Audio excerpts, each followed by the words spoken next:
শেষ পেরেকটা ঠুকে দিল বাংলাদেশ ক্রিকেট বোর্ড। সম্ভবত ফেরার শেষ দরজাটাও বন্ধ হয়ে গেল। এখান থেকে এখন আপনি এগিয়ে যাবেন অথবা হার মেনে নেবেন। নতুন করে শুরু করা আর সম্ভব না। বুধবার যুব ও ক্রীড়া মন্ত্রণালয়ের দায়িত্বপ্রাপ্ত উপদেষ্টা আসিফ নজরুলের সঙ্গে পরামর্শ করে যে সিদ্ধান্ত নিয়েছিল বুলবুল বাহিনী, আজ তার প্রতিফলন ঘটালো বোর্ড।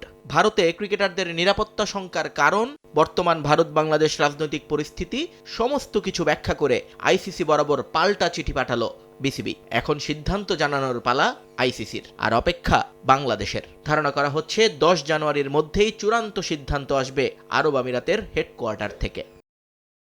প্রেক্ষাপটটা একদিনে তৈরি হয়নি। দিনের পর দিন বাংলাদেশের প্রতি ভারতের আগ্রাসী মনোভাব এই রাজনৈতিক টানাপোড়েনের সৃষ্টি করেছে। বিশেষ করে অন্তর্বর্তীকালীন সরকার দায়িত্ব নেয়ার পর থেকেই বাংলাদেশ ইস্যুতে অনেক বেশি অসহিষ্ণু হয়ে উঠেছে ভারতীয় মিডিয়া থেকে শুরু করে সাধারণ নাগরিক এবং সরকার, যার প্রভাব দুই দেশের কূটনীতি, বাণিজ্য, পারস্পরিক সম্পর্কে পড়েছে ভালোভাবেই। ভারতে দুর্বৃত্তদের আক্রমণের কারণে বন্ধ আছে বাংলাদেশের দূতাবাস, এমনকি ভিসা কার্যক্রমও বন্ধ রেখেছে বাংলাদেশ কনসুলেটগুলো।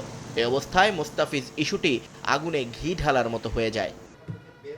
যুব ক্রীড়া উপদেষ্টা রনর সিদ্ধান্তের সঙ্গে আজ একমত পোষণ করে নিজের অবস্থান জানিয়েছেন পররাষ্ট্র উপদেষ্টা তৌহিদ হোসেন। ক্রিকেটারদের নিরাপত্তা এবং দেশের মর্যাদা নষ্ট করে বিশ্বকাপে না যাওয়ার সিদ্ধান্তের সঙ্গে শতভাগ একমত পোষণ করেছেন তিনি। আসিফ নজরুল অ্যাজ মিনিস্টার যেটা বলেছেন, আমি সম্পূর্ণ সমর্থন করি এটাকে। যে আমি এটাকে এভাবে দেখি যে একজন ক্রিকেটার, সে তো একটা সীমিত সময় ওখানে যাবে, খেলবে, তারপরে হোটেলে চলে যাবে। তার নিরাপত্তা যদি দেওয়া সম্ভব হয়, সে কারণেই তো তাকে ফেরত দেওয়া হয়েছে অস্টেন্সিভলি। তাহলে আমার যে টিম যাবে, শুধু টিম যাবে না, টিমের সমর্থকরা তো যাবে, খেলা দেখতে যাবে লোকজন, তাদের নিরাপত্তা প্রশ্ন আছে। আমরা কি করে বিশ্বাস করবো যে তারা নিরাপদ থাকবে? এক। দুই হচ্ছে যে হিন্দুত্ববাদী সংগঠনগুলির যে একটা বাংলাদেশ বিরোধী কার্যকলাপ এবং কথাবার্তা চলতেছে, সেটার প্রেক্ষিতে আসলে সত্যিকার অর্থেই তো ভারতীয় সংস্থাগুলির পক্ষে নিরাপত্তা দেওয়া কঠিন হবে সবাইকে। সেই হিসাবে যে আমরা আসলে খেলবো, কিন্তু ভারতের বাইরে খেলবো, যেখানে এই সমস্যা হবে।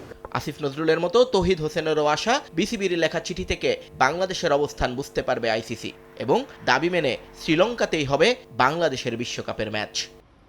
নিয়ন মোহাইমিন, সময় সংবাদ।